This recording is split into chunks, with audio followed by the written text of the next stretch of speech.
Buenas amigos, bienvenidos a una nueva edición de nuestro programa de divulgación sanitaria Más Salud. Semanalmente recorremos la actualidad sanitaria con temas que siempre deseamos que sean de su interés. Para el programa de hoy hemos preparado los siguientes temas. Hablaremos del cambio climático y cómo afecta a la salud. Luego hablaremos de un tema muy importante como es el dolor crónico muscular, cómo se puede tratar, las nuevas alternativas. Posteriormente le intentaré dar unos consejos prácticos a propósito de las múltiples comidas de Navidad que hay, de empresas, familiares, de amigos. Y finalmente acabaremos con una entrevista muy interesante en la que hablaremos del tema de la Navidad y las personas mayores, de las actividades, del entorno emocional en el que podemos hacerle más sencillas las Navidades a nuestros mayores. Sin más, comenzamos con el programa de hoy, con nuestra edición de hoy. Habrán visto durante todos estos días en la televisión, en los diferentes medios de comunicación, la cumbre sobre el cambio climático que se ha celebrado en nuestra capital, en Madrid, donde expertos que han venido de todo el mundo han puesto el dedo en la llaga de todo lo que está ocurriendo a propósito del cambio climático. Pues ustedes también deben saber que el cambio climático también influye en la salud de las personas y de una forma importante y cada vez de una forma más relevante. Fundamentalmente conocemos por los estudios científicos que el cambio climático afecta a 4 áreas muy importantes para nosotros, como son la temperatura ambiental, nuestra agua, el aire que respiramos y finalmente los vectores de transmisión de determinadas enfermedades, el ecosistema de los insectos. Comenzaremos por la temperatura. Tenemos la certeza científica de que cada año va subiendo la temperatura de nuestro clima y por tanto está habiendo lo que se denomina calentamiento global. Eso influye sobre las posibilidades de sequías y de fenómenos meteorológicos que estamos viendo con muchísima frecuencia. Este tema de subir del calentamiento global influye mucho también sobre todos los temas que tienen que ver con la hidratación de las personas y más en un mundo como el nuestro donde cada vez existen más personas mayores y donde el control de sus niveles hídricos es cada vez más complejo. Por tanto, el tema de la temperatura del calentamiento global influye directamente sobre la salud de las personas. También influye sobre el agua, sobre la calidad del agua. En la medida que el agua tenga menos calidad, el agua puede ser transmisora de multitud de enfermedades. Nosotros vivimos en el primer mundo y no lo notamos tanto porque tenemos nuestras aguas potables depuradas, pero en países que no tienen esa suerte de tener el desarrollo nuestro, cada vez tienen más problemas y el agua puede ser un vehículo extraordinario de transmisión de diferentes enfermedades. ¿Qué decir del aire? El aire también es un componente importantísimo. La polución, la contaminación aérea hace que haya un mayor número tanto de enfermedades respiratorias como cardiovasculares. Por tanto, es muy relevante el compromiso de los países, de los ciudadanos, con que el aire, con la polución atmosférica, sea la menor posible. Y acabamos finalmente con el cuarto tema muy relevante en el cambio climático y la salud, que es el tema de los vectores que transmiten infecciones, que son los insectos. Estamos asistiendo a que en determinadas zonas concretas hay unos insectos que están facilitando el desarrollo de enfermedades en esas zonas, en enfermedades que ya en nuestro mundo no vemos, pero que en sus países de desarrollo sí están viendo, como por ejemplo enfermedades como el paludismo y el dengue. Por tanto, el tema del cambio climático es importantísimo y tiene un efecto directo sobre la salud. Es un tema que nos compete a todos, a las instituciones, a los gobiernos, pero también a los ciudadanos. Nuestro compromiso desde Más Salud es intentar favorecer que los efectos del cambio climático en la salud sean lo menos posible con acciones que hagamos de forma individual y de forma colectiva como sociedad.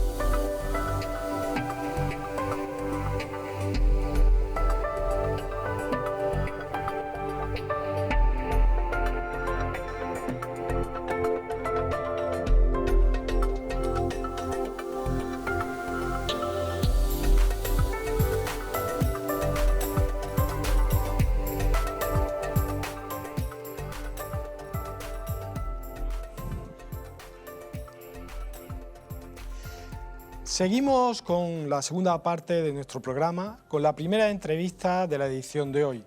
Una entrevista que seguro que será de su interés. Siempre tocamos los temas de una forma cercana, científica, siempre con una firme vocación de servicio.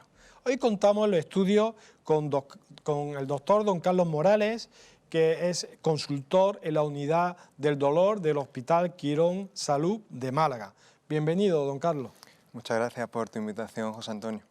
Pues para nosotros un placer contar con un especialista de este nivel, del doctor Morales, que es posiblemente de los médicos anestesiólogos que se dedican al dolor, con muchísima trascendencia en los tratamientos y en las respuestas que está dando a patologías que son del día a día. Bien, en principio quiero que usted le traslade, doctor Morales, qué es exactamente una unidad del dolor. ¿A qué se dedican en una unidad del dolor? Bueno, en la unidad del dolor tratamos fundamentalmente a pacientes que tienen dolor crónico.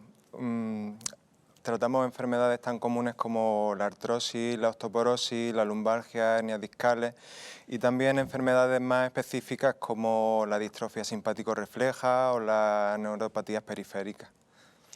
Muy bien, muchas veces todos los médicos de alguna forma estamos comprometidos y por eso somos médicos, porque no somos indiferentes al dolor y al sufrimiento de las personas, ¿no? Y de alguna forma todos siempre tratamos el dolor de nuestros pacientes. Pero, ¿qué es lo que le hace a usted que dedique su vida, o la mayoría de su vida profesional, al dolor en sí, ¿no? ¿Qué le atrae del dolor? Bueno, hay una frase que me gusta mucho de Un mundo feliz de Aldous Huxley que dice lo siguiente: el dolor es un horror fascinante, y yo es que creo realmente que cualquier persona que se dedique a tratar el dolor tiene un reto importante en su labor profesional, y es un servicio que está cada vez más demandado por los pacientes y que está infradotado, a mi parecer, en la seguridad social. Tenemos que intentar tratar el dolor de los pacientes para evitar, por ejemplo, que lleguen a cirugías innecesarias y darle soluciones a los pacientes que no pueden optar por una cirugía por edad o por algún otro condicionamiento. Entonces, si he entendido bien, doctor Morales, en la unidad del dolor están médicos especializados en este tipo de terapias que se unen y de forma asistencial pueden tratar a pacientes que a veces no encuentran respuesta en los tratamientos habituales, como pueden ser farmacológicos o fisioterápicos en un momento determinado, y donde ustedes tienen la experiencia y la ciencia suficiente para poder dar respuesta. Vamos a empezar por ahí. El dolor crónico muscular en general es una patología, es una enfermedad muy frecuente en nuestra sociedad. Efectivamente, el dolor muscular crónico o síndrome miofascial se estima que está presente a lo largo de la vida en hasta el 50% de la población adulta. Se habla que 3 de cada 10 pacientes que acuden a un médico de atención primaria tienen este tipo de dolor, y en algún segmento de población, como en pacientes con dolor crónico lumbar, está presente en hasta 9 de cada 10 pacientes con este tipo de problemas. O sea, nosotros podemos trasladar a nuestros pacientes, a nuestros televidentes, bueno, que el dolor es un tema muy generalizado entre todas, diferenciando por edades y eso. Y que es gran parte del número de consultas que acuden a un médico de familia o acuden a cualquier otro especialista que luego puede reorientar a la unidad del dolor. ¿Cómo son normalmente los tratamientos tipo que inicialmente pone un médico que no es especialista en la unidad del dolor? Habitualmente entiendo que son tratamientos farmacológicos y a veces se pueden ayudar de la fisioterapia también, ¿no? Efectivamente, el tratamiento de este tipo de patología muchas veces erra de no saber la etiopatología que está causando este tipo de dolor, porque muchas veces dentro de atención primaria abusamos por ejemplo, de los antiinflamatorios, que si nos da tiempo a ver, podréis ver que es un tratamiento que no es apropiado para este tipo de dolor, ¿no? En cuanto a las medidas físicas, Sí es verdad que son necesarias, pero también debemos hacer hincapié en que lo más importante es la prevención y los hábitos de vida saludables que podemos ofrecer y que podemos aportar a los pacientes para que tengan este nivel de bienestar apropiado, ¿no?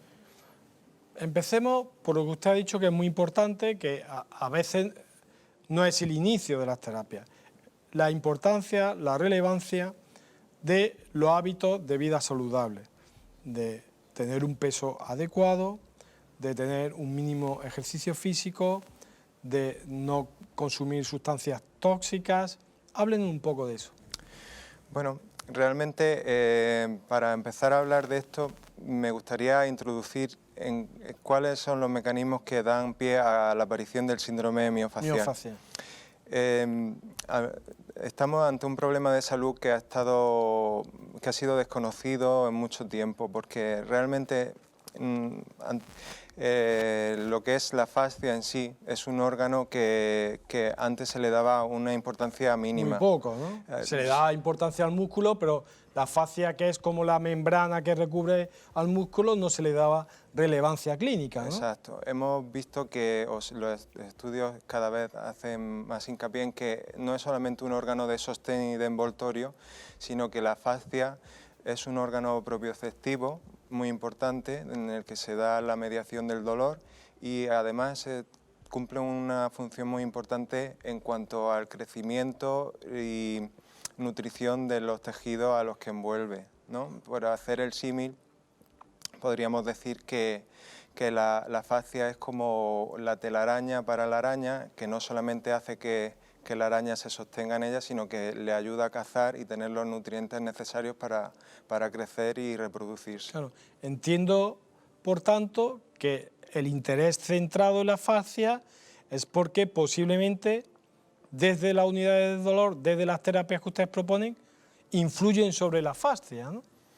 Claro, una vez entendemos qué es la fascia, nos tenemos que preguntar qué podemos ver en el paciente para poder intuir que tiene un problema miofascial, ¿no? Y entonces ahí nuestra experiencia clínica nos hace diagnosticar lo que es el síntoma principal de este problema, que es los puntos gatillo.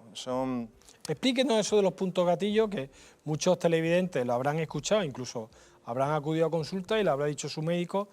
Vamos a ver los puntos gatillo de su dolor. ¿Qué son los puntos gatillo?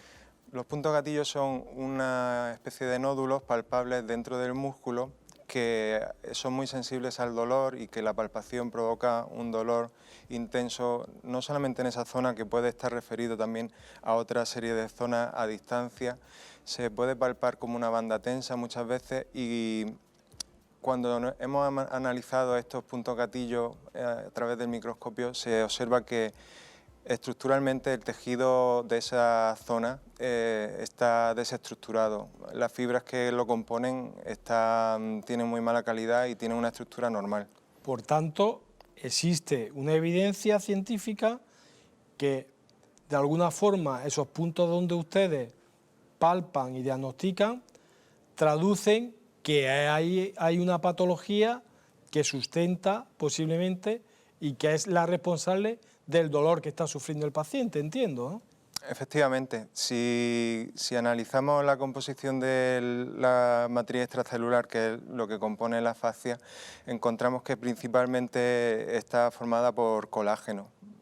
Se ha visto que la producción del colágeno disminuye de forma progresiva a lo largo de la edad y este problema en cuanto a la síntesis de colágeno y de los factores de crecimiento y mecanismos de reparación que tiene el cuerpo a lo largo de la edad y cómo va decreciendo, puede estar explicando, por ejemplo, que esta patología del síndrome miofascial sea mucho más frecuente en personas de más de 50 años y en mujeres, por ejemplo, después de la menopausia. De la menopausia.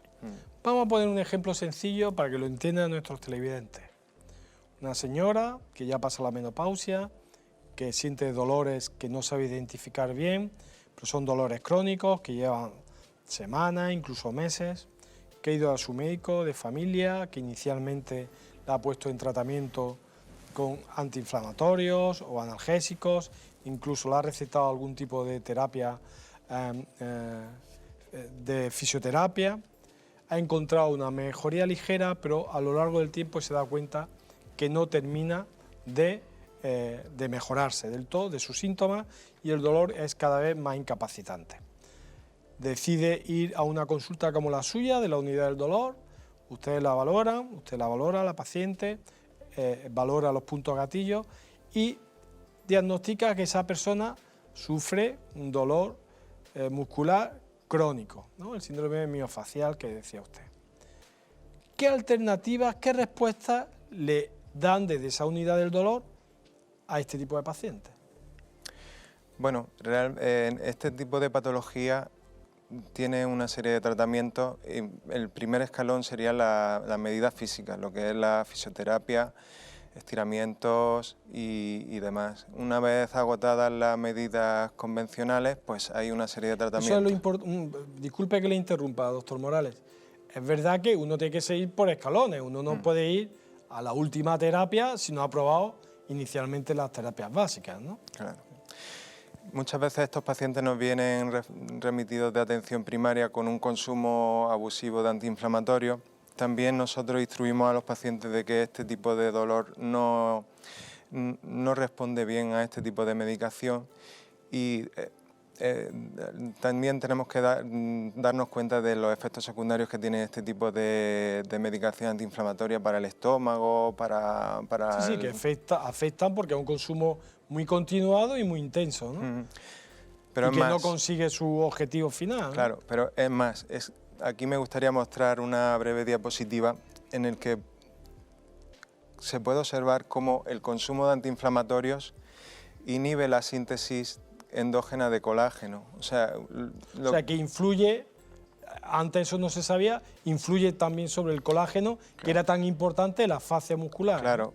Dar un antiinflamatorio puede estar enmascarando un problema de base que si lo dejamos evolucionar mucho tiempo, llega un momento en que puede ser crónico y que sea más difícil de solucionar. Porque influye sobre el colágeno, ¿no?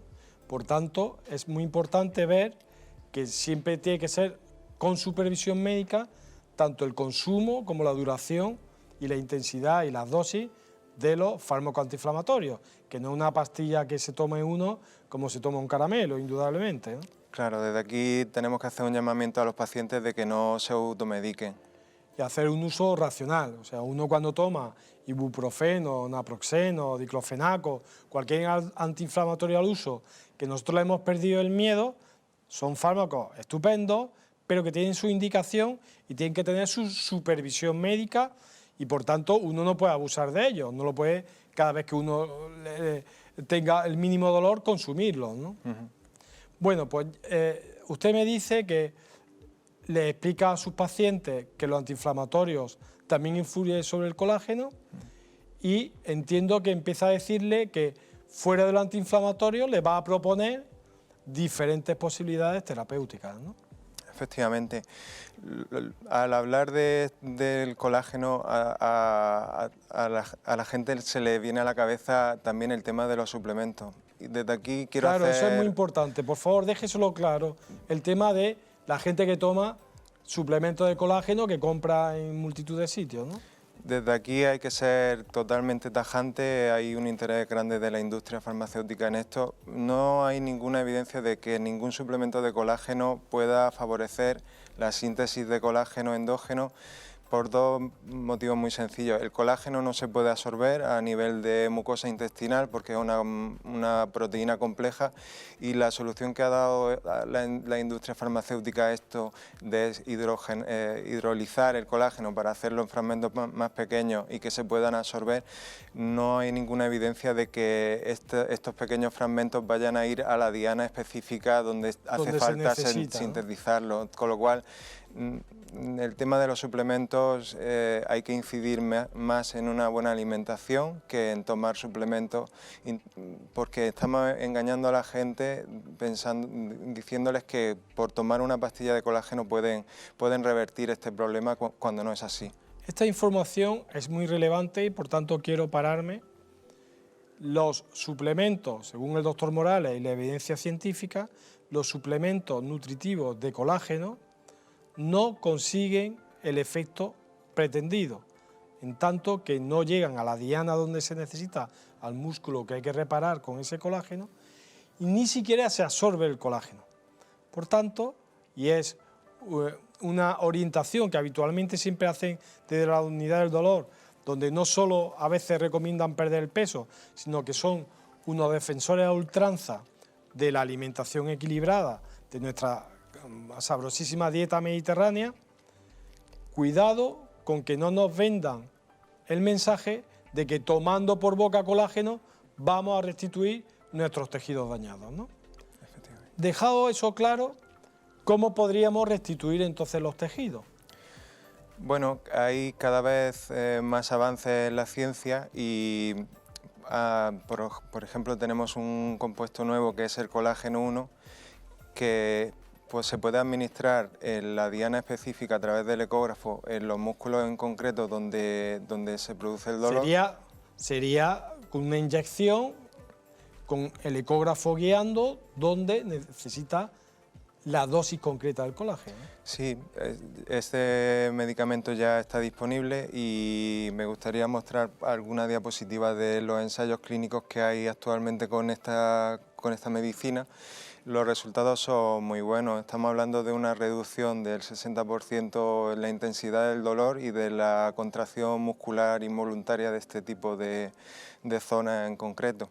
O sea, podremos decirle a nuestros pacientes que los casos que entienda su especialista en la unidad del dolor, que se puede beneficiar del colágeno que se inyecte directamente sobre el músculo afectado, que está siendo el responsable de su dolor crónico, tenemos evidencia científica, por estudios científicos, que mejora tanto la calidad del músculo como el síntoma del dolor, ¿no?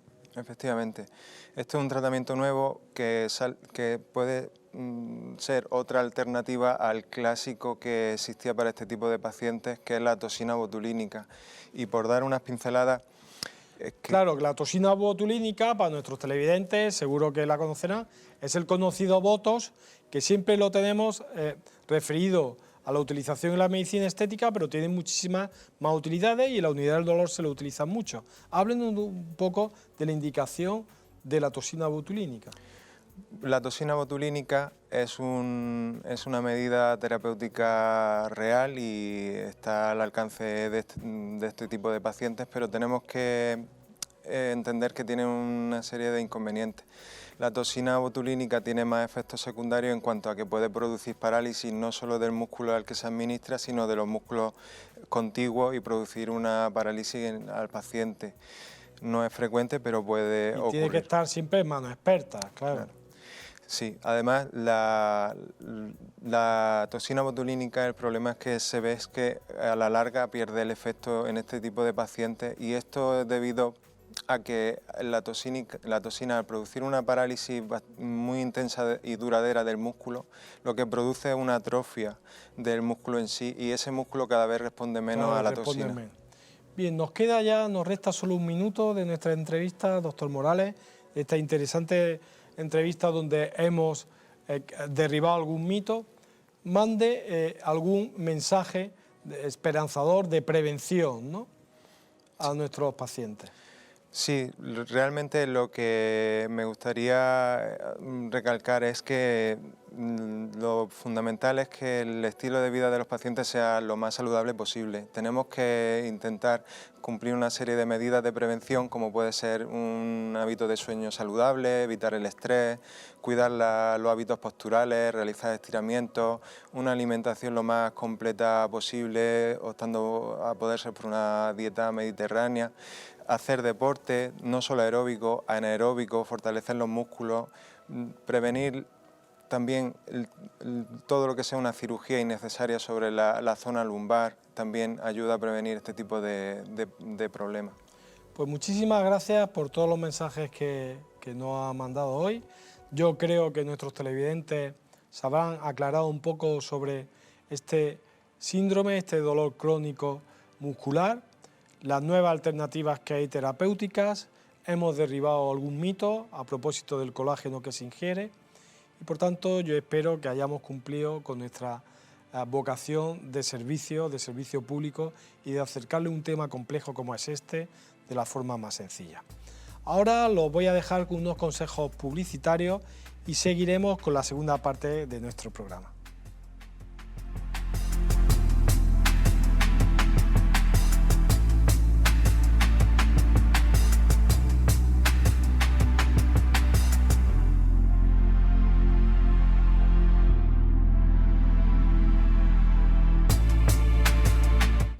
Seguimos con el programa de hoy, con nuestra edición ya cercana a las fechas navideñas.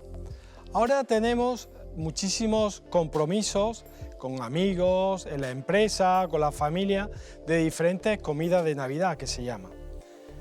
Decía hace poco un titular en el periódico que hay casi más comidas de empresa que empresas en España.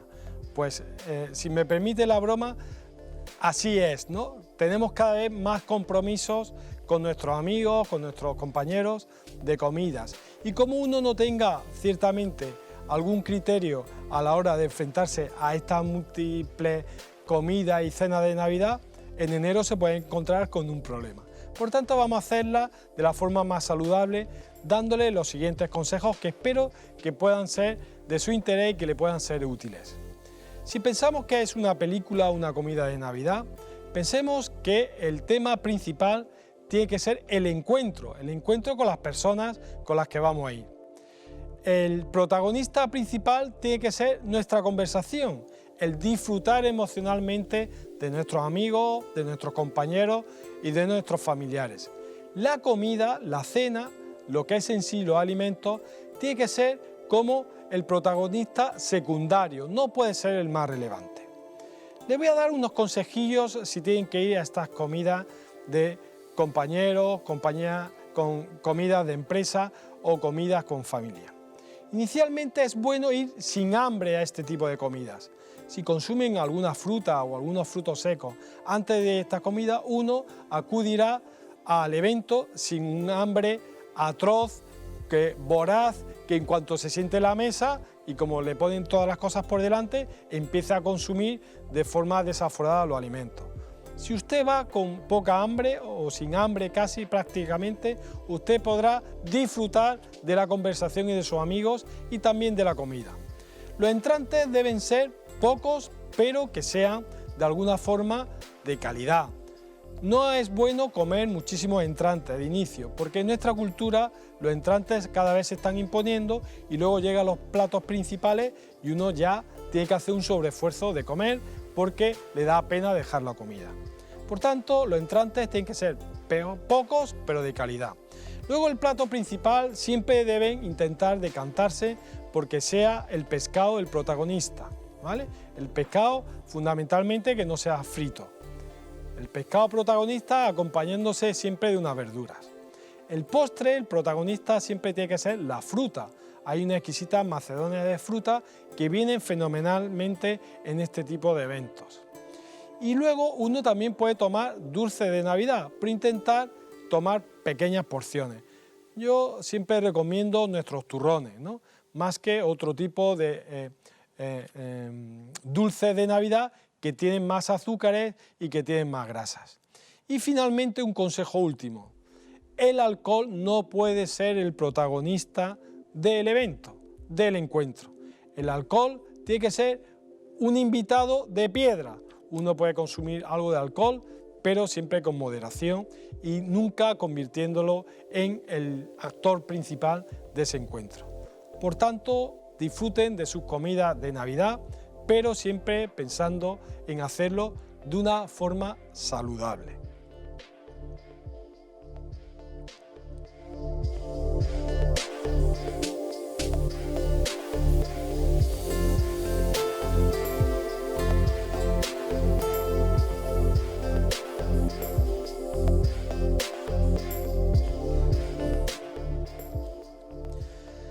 Seguimos con la segunda entrevista de nuestro programa de hoy, que espero que esté siendo de su interés. Y es un tema para nosotros muy importante, como es el tema de la Navidad y los mayores. Y para ello contamos con doña Teresa Doblado, psicóloga de Vallesol. Muchas gracias. Bienvenida. Y doña Ángela Chicón, también terapeuta ocupacional de los centros Vallesol. Bienvenida. Muchas gracias. Bueno, ellas son profesionales que están en el día a día con las personas mayores y seguro que nos pueden orientar a muchos temas ahora que podemos tener más tiempo de estar con nuestros mayores en el tiempo de Navidad, que es un tiempo especial, ¿no, Teresa? Porque emocionalmente la Navidad significa mucho para nosotros y también para los mayores, ¿no?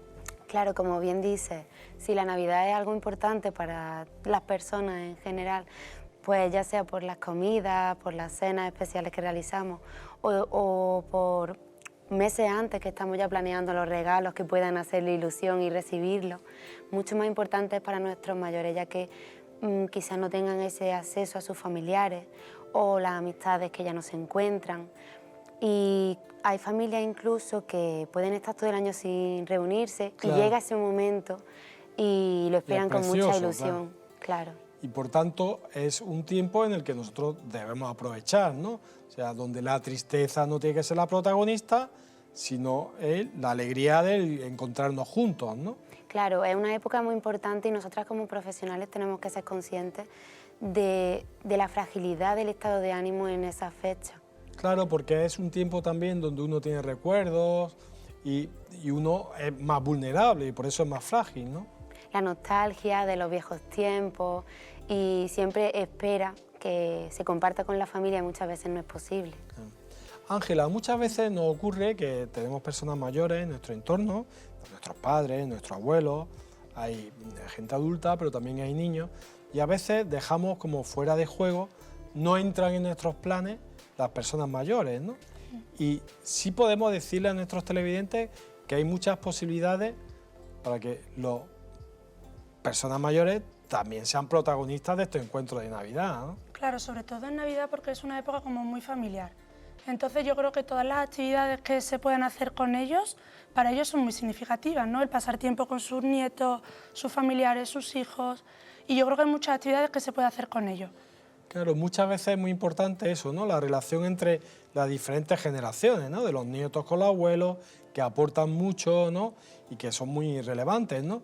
Pero a veces, por el ritmo de vida que llevamos, pues no entra en nuestros planes porque, bueno, están más frágiles, están más vulnerables y no podemos desplazarnos con ellos a determinados sitios o no pueden formar parte de planes a lo mejor al aire libre como quisiéramos, pero eso no los tiene que condenar a que no formen parte de los planes de Navidad. Claro, ¿no? además, de hecho se pueden hacer muchos otros tipos de actividades donde sí se le pueden hacer no solo partícipes, sino también protagonistas a ellos, ¿no?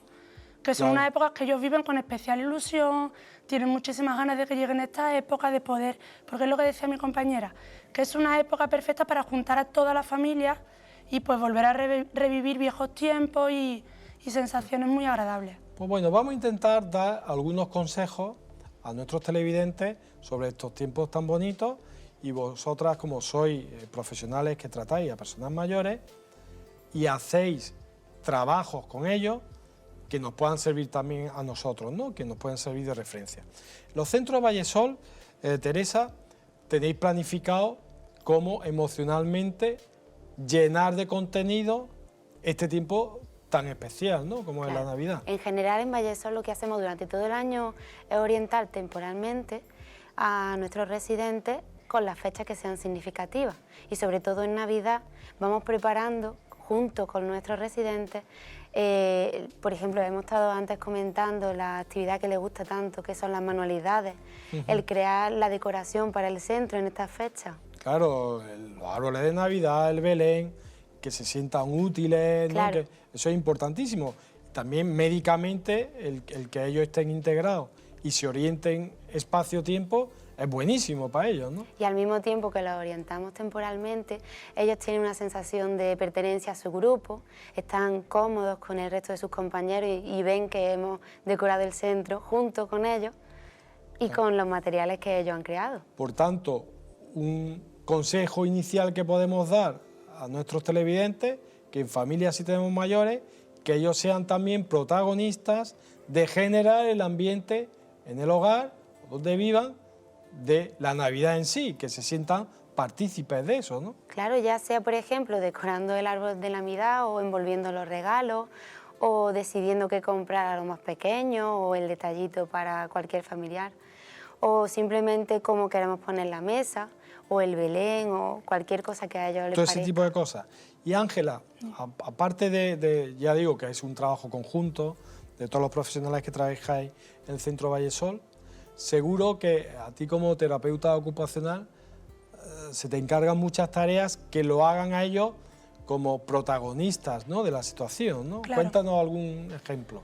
Pues nosotros sobre todo nos centramos en actividades que sean significativas para ellos, que hayan desarrollado y les haya sido interesante durante su vida. Pues no sé, tenemos desde repostería navideña, corales, vienen algunos grupos, algunas pastorales. Eso quiero que hablemos luego, del tema de la música. Sí, por favor. Preparamos villancicos, cantamos, no sé, cualquier tipo de actividad que a ellos durante su vida les ha sido significativa, intentamos promoverla. Claro.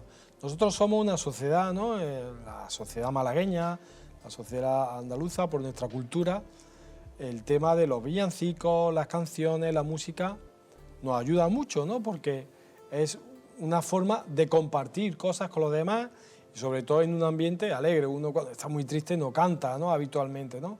Siempre es motivo de alegría y motivo la música y el cante. Háblanos un poco de todo este tema de las corales, de los villancicos, cuéntanos. Pues generalmente lo que intentamos hacer, además de que vengan algunos grupos al centro a cantar, intentamos preparar algunos villancicos. Elegimos entre todos cuáles son los que más nos gustan, repartimos letras, repartimos instrumentos musicales. Entonces todo esto nos ayuda a crear un espíritu navideño que es el que siempre hemos tenido cuando nos juntamos en familia. Claro. Ángela, pasa mucho que en estos años que como vivimos, como tenemos muy fácil la televisión y eso, pues ponemos y vemos canciones, vemos música, vemos alegría, ¿no? Pero también es buenísimo hacer este tipo de actividades para introducir esa alegría y ser Claro. copartícipes de esa alegría. Es fundamental, porque además muchas veces empiezan cantando algunos y luego incluso los más tímidos Son los que se es que se suman. contagia. Sí, porque la alegría como la tristeza, ¿no?, Teresa, se contagia, ¿no? Cuando se empieza a generar un buen clima para la celebración de la Navidad, eso se nota, ¿no? Se nota mucho y ellos se dan cuenta. Nosotros en Vallesol siempre estamos muy pendientes de, como profesionales, a crear ese clima familiar y que ellos estén a gusto, pero que nosotros también estemos a gusto como equipo con ellos, porque al final son muchísimas horas trabajando juntos y nosotros también estamos en casa como ellos. Claro, vosotros le miraréis la cara y sabréis qué le pasa hoy a Felipe, qué le ocurre hoy a María, hoy ha venido una visita o la han mandado. Hay una cosa que yo siempre le recuerdo a mi hijo y que cada vez es más complicado por el tema de los móviles, ya lo instantáneo que son los mensajes, que es el tema de escribir crismas, de acordarse que cuando uno recibe crismas en casa, le entra una alegría, alguien se ha acordado, ha dedicado tiempo para mí y me han mandado unas letras cariñosísimas para mí. ¿Vosotros fomentáis también ese tipo de actividades, ¿no?, de que ellos se acuerden de otras personas? Sí, generalmente lo hacemos no solo para los familiares, sino también para el resto del equipo, de todos los trabajadores, porque a los compañeros nos da mucha alegría cuando vemos que todo lo que le hemos dado durante todo el año a los residentes, de alguna manera nos lo devuelven con esos crismas, esa ilusión que le ponen, y además siempre son cosas que han hecho ellos, hablando un poco de las manualidades, como decía Teresa, y entonces eso le da un doble... Claro, le da un doble valor. Claro, un doble ¿no? valor Claro. añadido.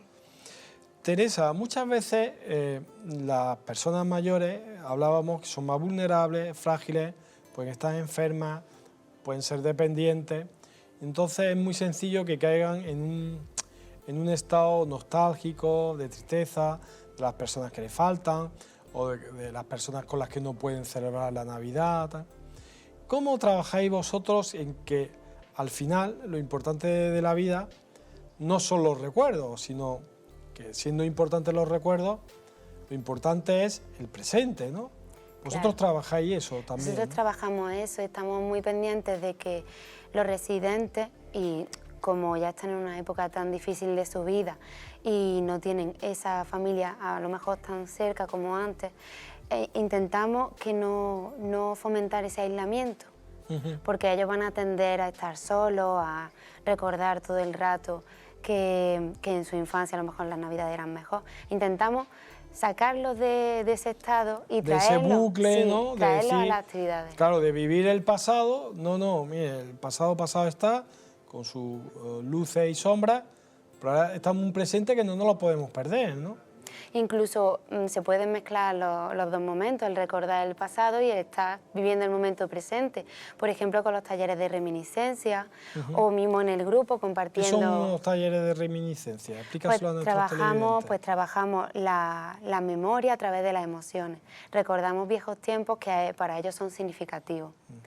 Recordamos anécdotas, por ejemplo, en estas fechas de Navidad. ¿Cómo celebraba usted la Navidad en su casa? Pues a mí mi madre cocinaba un plato importante que le gustaba ya mucho, venían mis tíos de lejos, entonces cada uno comparte su experiencia que para él es muy importante. Es muy importante.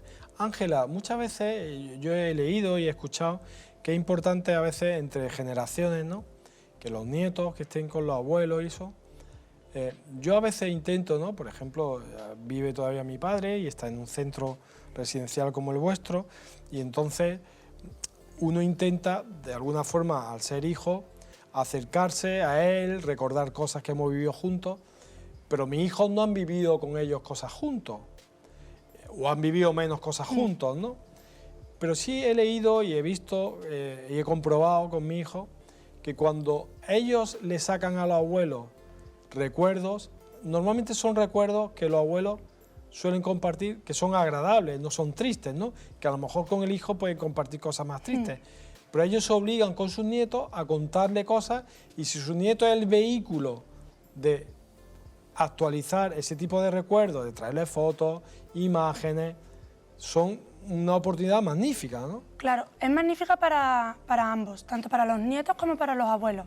Yo creo que se fomenta ahí un vínculo muy especial, y a ellos a nivel de sentimiento de, no solo de pertenencia al grupo familiar y tal, sino ese sentimiento de bienestar lo genera muchísimo. Nosotros, de hecho, no solo lo hacemos con la familia, sino también hacemos encuentros intergeneracionales, porque incluso con niños en general, aunque no sean de la propia familia, fomenta todo eso. Eso te iba a decir. Muchas veces yo recuerdo que cuando yo era pequeño, mis padres me llevaban a la residencia de ancianos que había en mi pueblo y íbamos a cantarle y cantábamos con ellos villancicos, ¿no? Y ellos, yo no era hijo de ninguno ni tenía ningún vínculo familiar con ellos, pero rápidamente me acogían como propio, Sí, ¿no? sí. Háblame un poco de eso que hacéis, ¿no? Del encuentro esos intergeneracionales que, independientemente de los lazos familiares, sí fomentan que ellos se encuentren en un estado confortable emocionalmente. Claro, ¿no? se fomentan unos vínculos súper importantes.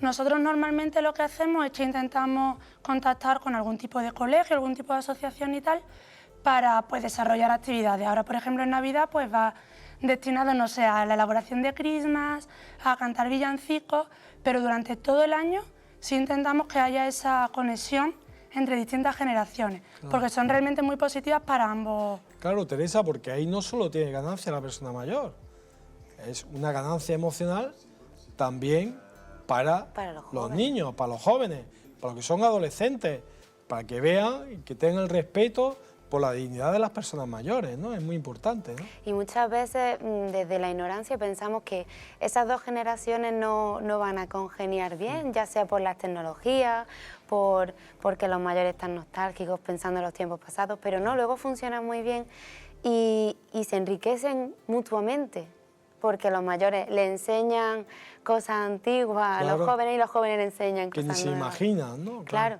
Y los dos se adaptan muy bien. Claro, y juntos. también salen los jóvenes de las dinámicas suyas propias, a veces de la tecnología, ¿no? En Centro Vallesol entiendo, Ángela, que ese clima que intentáis generar con todo este tipo de actividades es un clima que para vosotros también tiene que ser muy enriquecedor, ¿no? Claro, la Navidad por lo general es muy importante para todo el mundo, pero encima cuando trabajas con un colectivo que a priori puede ser tan vulnerable o se puede ver tan frágil, es como que al final te involucras mucho más. Y yo creo que es muy bonito porque al final estás acercando lo que ellos no pueden tener, quizás, si viven en un centro, no pueden tenerlo fuera. Claro. Entonces se lo estás acercando y ellos al final son súper agradecidos y les encanta. Por ejemplo, yo recuerdo siempre, ¿no?, que a veces las personas creen que cuando están en un centro, ¿no?, como esto asistencial, ¿no?, de personas mayores, pues la comida de Navidad pues se descuida un poco hasta su aspecto físico, que se les deja un poco tranquilo, y es todo lo contrario, ¿no? Todo lo contrario. Cuéntanos un poco cómo vais preparando las comidas, las cenas de los días importantes, si de alguna manera se les exige que ellos también se encuentren más atractivos, más guapos, más aseados, no lo sé cómo. Pues no se les exige realmente Ya. porque ya ellos con Ellos la misma de motu ilusión, propio, ¿no? sí, van ya, tienen ideas propias, participan y es lo que dice mi compañera. Es muy gratificante porque ves cómo se involucran en las actividades. Nosotros preparamos los días importantes, por ejemplo, la cena de Nochebuena, la comida especial de Navidad, que se coman los platos típicos como las castañas de invierno. Sí, que lo una a su vida, ¿no? Que no Claro. sean cosas raras. Los Reyes Magos, todo junto, pero siempre desde las preferencias y deseos Claro, que tengan ellos respetando mismos. claro. Yo recuerdo, Ángela, que una vez, bueno, he sido varias veces Rey Mago en diferentes situaciones, ¿no? Bueno, he sido embajador de los Reyes Magos, ¿no? Y los Reyes Magos, como son tan buenos, a veces a los embajadores nos dejan vestirnos como ellos, pero los reyes son los reyes, tanto para los jóvenes, para los niños, para los adultos, como para las personas mayores, ¿no? Y los Reyes Magos es una cosa increíble, también para ellos o sea, la magia de los Reyes Magos la conservamos desde pequeños hasta que nos morimos, ¿no? Toda la vida. Yo siempre que hacemos el Día de los Reyes Magos allí, para ellos es un día súper especial. Al nivel de la cena de Nochebuena, del día de Navidad, creo que es uno de los días que ellos viven con más ilusión. Yo creo que es porque le acerca a sus nietos, le acerca y también le acerca a su infancia. Claro, es que es increíble, ¿no? Pero la magia esa, que uno no quiere nunca perderla, ¿no? Incluso cuando ya es adulto, ¿no? Que uno la recupera cuando empieza otra vez y tiene hijos, ¿no? Y ve lo bonito que es, pero uno comprueba en las personas mayores que la ilusión es tremenda, nunca se pierde. Vamos a intentar, Teresa y Ángela, vamos a intentar dar algunas ideas para que se puedan hacer algo en común el día de Navidad, de Nochebuena, de Nochevieja, de los Reyes, con nuestros familiares, ¿no? Y algunas ideas también de regalos que se os puedan ocurrir, que no sean simplemente materiales, ¿no? De decir, bueno, le he comprado unas zapatillas al abuelo que ya las tenía rotas, o un pijama nuevo, o pañuelos, ¿no? Que esos siempre son muy socorridos, o calcetines calentitos, ¿no? Vamos a pensar en esa noche de Navidad que ya hemos estado.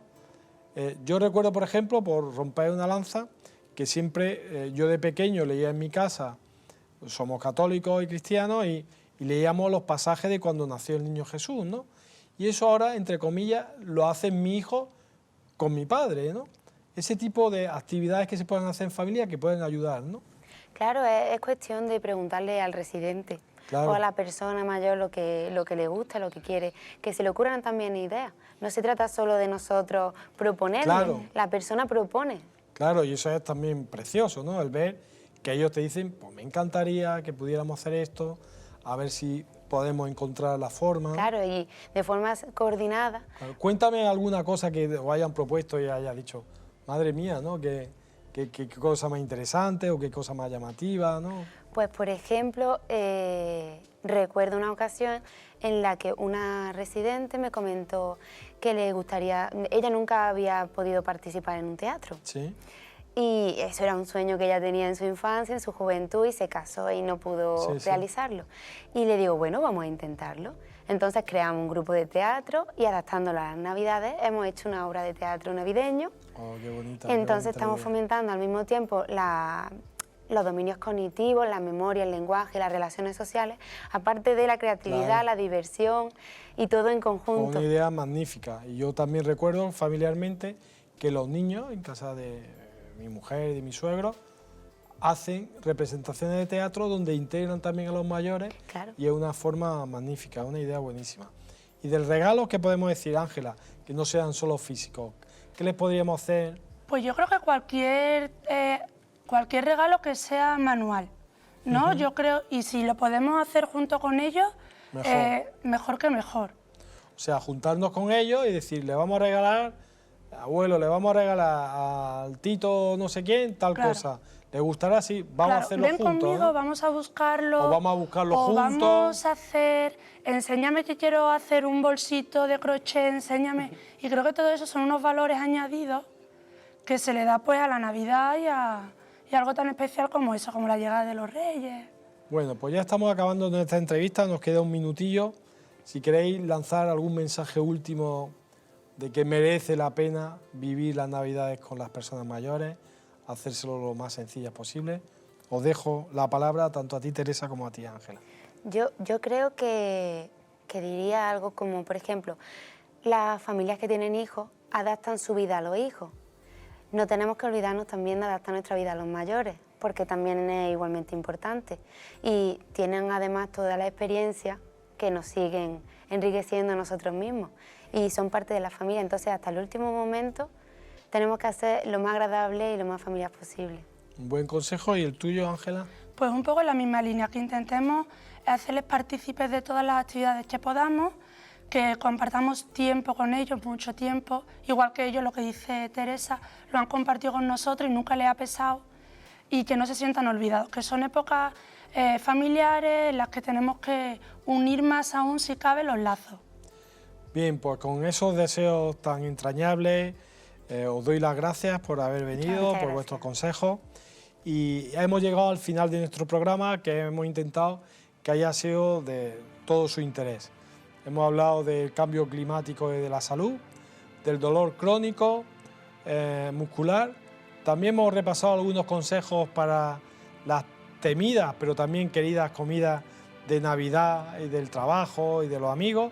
Y finalmente hemos hablado de Navidad y mayores con dos encantos de profesionales como son Teresa y Ángela del Centro Vallesol. Espero que hayan sido de su interés y seguro que los espero la semana que viene con una nueva edición de Más Salud.